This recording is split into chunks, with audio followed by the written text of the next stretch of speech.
বৃহস্পতিবারের পুজো হয়ে গেছে আমার আজকে। আর গোপালকে আমি এইভাবে সাজিয়েছি আজকে। পিঙ্ক কালারের জামাটা পরিয়েছি। এখানে রাধাকৃষ্ণ, জগন্নাথ, এখানে আছে মা, এখানে আছে মা জগন্নাথ দেব। যাবো আবার কেন? তো গুড মর্নিং বন্ধুরা, আজকে হচ্ছে বৃহস্পতিবার। ভাবুই ততরাতে আপনাদের আবার সবাইকে স্বাগত জানাচ্ছি। আর এইখানে মাটিতে এমন সূর্য আলোটা পড়ছে না, পুরো চোখে রিফ্লেক্ট করছে।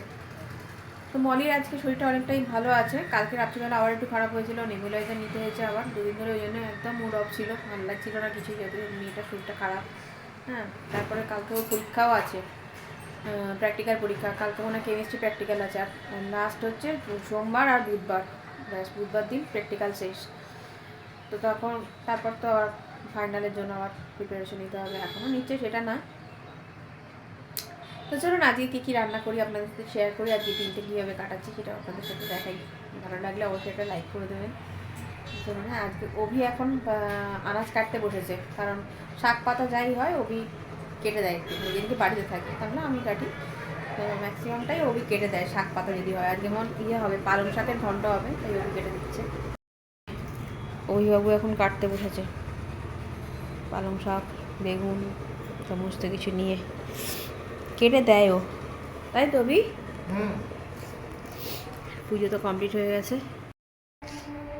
আর আজকে ছানাগুলোর জন্য ডিম সেদ্ধ দেওয়া হয়েছে, কারণ কদিন ধরে ওরা মাংসই খেয়েছে। তো আজকে আমি বললাম যে আর মাংস আনতে হবে না, বৃহস্পতিবার ডিম নিয়ে এসো, তাড়াতাড়ি সেদ্ধ হয়ে যাবে। হয়েও গেছে ডিম সেদ্ধটা, খানিকক্ষণ পর খাওয়ানো হবে। আর এই ছানাগুলো সব দিদির কাছে বসে আছে, দিদি পড়ছিল, কেলটে রোদ পোয়াচ্ছে। আর আমি ঢুকেছি বলে বুনো ভাবছে এখন খাওয়াতে এসেছি। এত তাড়াতাড়ি খাতে হবে না, সবার খিদে পেয়েছে মনে হচ্ছে। 11:30 বাজবে কি বাজবে না, সব খিদে পেয়ে যাবে। ছুটকি যখন খায় না তখন কীভাবে ছুটকিকে খাওয়াতে হয়?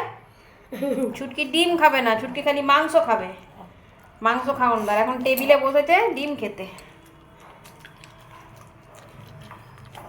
কিছুতেই ডিম খাবে না। তাও আবার ডিমের কুসুম খাচ্ছে, সাদা অংশ নয়। সাদাও খায় না, সাদাও খায়, সাদা খায় না, খালি কুসুমটা খাবে। তাও আবার এইভাবে এত নখরা। এটাকে ফেলে দিলাম, ফেলেই দিল। হ্যাঁ, বদমাইশ দেখ।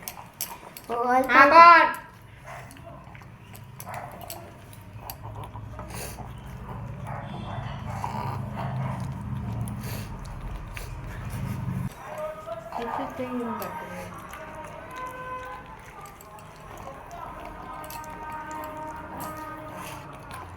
সেখানে মানুষের বাচ্চারা খাবে না একটা জিনিস থাকে না, ওই রকম।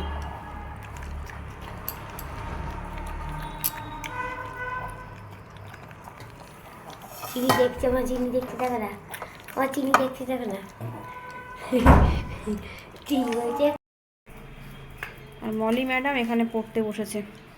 ওখানে অভির জামা প্যান্টগুলো কাচতে হবে, রেখে দিয়েছি। কার্পেটটা নিয়ে যায় না, এখানেই পড়। এখানে বেশ ভালো রোদ, কদিন ধরে শরীরটা খারাপ তো, এলাম রোদ তাড়াতাড়ি চান করে রোদটায় বসতো। বারান্দাটা খুব ভালো রোদ আসে। আমি কিন্তু বিয়ের পরে পরেই খুব একটা ভালো রান্না পারতাম না, কারণ ওই ছোটো থেকে খুব একটা যে রান্না শিখেছি তা নয়, কারণ বাবু আমাকে রান্নাঘরে যেতেই দিত না। তো যেহেতু একটা মেয়ে ছিলাম, ওই জন্য কোনো রান্নাঘরে আমাকে যেতে দিত না। যদিও যেতাম তাহলে বাবু আমার পাশে দাঁড়িয়ে থাকতো। মানে এইভাবেই ছোটোবেলাটা, মানে ছোটো বলে কি, বিয়ের আগে পর্যন্ত আমার এরকমই কেটেছে। তো বিয়ের পরে যে হাতে ধরে কেউ শিখিয়েছে তা না, তবে বিয়ের পরে আমি যদি কোনো দিন রান্না করেছি, আমার ঠাকমা শাশুড়ি, মানে অভির যে ঠাকমা, সে আমার পাশে কিন্তু বসে থাকতো। এমনকি আমি যত রুটিও করতাম, আমি তো রুটি করতে পারতাম না, তো ঠাকমা আর কি রুটিটা বেলে দিত আর বলতো তুমি সেঁকো, আমি দেখিয়ে দিচ্ছি কীভাবে সেঁকে। এমনকি যে যা রান্না করতাম, যদি কোনো দিন রান্না করতাম, ঠাকমা কিন্তু আমাকে একটুখানি শিখিয়ে দিত যে এইভাবে করো বা এইভাবে। কিন্তু ম্যাক্সিমাম রান্না আমার শ্বশুর করে দিত, আমাকে খুব একটা রান্না করতে হয়নি। বিয়ের পরেই শ্বশুরমশাই, মানে অভির বাবা, সমস্ত রান্না করে দিত। আর আমি ভাজাভুজি এগুলো করতাম, ডাল সাদলানো এগুলো করতাম। কিন্তু এই যে রান্না আমি নিজেই শিখেছি, কেউ শিখিয়ে দেয়নি। মা, যেমন মায়ের কাছ থেকে যদি কিছু করতে হয়, আমি মাকে ফোন করে জেনে নিলাম যে মা এটা কী দিয়ে কীভাবে করব। মা ফোনে বলে দিল, ব্যাস ওইটুকুনি। এক্সট্রা মানে যে হাতে ধরে কেউ শেখাবে সেই এই জিনিসটা কিন্তু আমাকে কোনোদিনই কেউ করে দেয়নি। তাই অভি বলে যে তুমি নিজে যেটা শিখেছো সেটা অনেক ভালো শিখেছো, মানে তার জন্যই হয়তো আজকে তোমার হাতের রান্না এত ভালো হয়েছে। কালো সঙ্গের ঘন্ট আলু পোস্ত। আর এই জানলা দিয়ে আমাদের এত রোদ আসে, পুরো বিছানাটা বড় ঘরটায় সকালবেলায় আসে, আর এই ছোটো ঘরটায় দুপুরের পর থেকে পুরো রোদ ভর্তি। সব চাঙ্কু পুঙ্কু এই ঘরেই শোবো এখন। তো এসছি এখন মায়ের বাড়িতে, মনিকে পড়তে দিতে গেছিলাম করিডোরে, মায়ের বাড়িতে এলাম কারণ মায়ের ছাদে, মানে আমাদের ছাদে বাবু এমনি ছাদ বাগান করেছিল, এখনও আছে, মা পরিচর্যা করে আসলে। তো ওখানেই উচ্ছে গাছ হয়েছে। তো মা বললো তুই উচ্ছে পাতাটা নিয়ে যা, বড়া করবি, তো খুব কচি কচি উচ্ছে পাতা আছে, উচ্ছে পাতা নিতেই এই বাড়িতে আসা। তো এখন মা বলছে ফুলকপি পকোড়া করবো, খাবি? কর, শীতকালে কেনা ভালোবাসে বলুন পকোড়া খেতে, তাই না? মা এখন পকোড়া করতে গেল, আমরা ওইখানে একটুখানি ভিডিও করি। তো এটা হচ্ছে আমাদের নিচের বসার ঘর,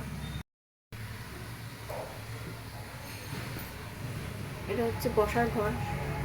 কিছুদিন আগে এটা রং করিয়েছে, যদিও বাবু মারা যাওয়ার পর রং করানো হয়নি। আর ওই দেওয়ালটা আমাদের পুরনো দেওয়াল, ওটা ড্যাম্প, মানে নতুন রং কিন্তু তবু ড্যাম্প। আর ওইটা হচ্ছে আমাদের রান্নাঘর। মা একা থাকে কিন্তু ঘর একদম সবসময় টিপটপ থাকে আমাদের ঘর। আর ওটা হচ্ছে আমার বাবুর ফটো, 8:30 বাজছে। ওইটা মনে হয় ফার্স্ট আছে, জানি না এখন, এটা মনে হয় 5-10 মিনিট ফার্স্ট আছে। হ্যাঁ 26 বাজে স্যার ব্যাপার। আর এগুলো আমার মা সব করেছে, মানে অল্প বয়সে মা সব, মায়ের হাতের কাজ এগুলো। এই যে পাখি দুটো, এগুলো সব মায়ের হাতের কাজ। আমার বাবু বেঁচে থাকতেই এগুলো বাঁধিয়ে দিয়েছিল মাকে।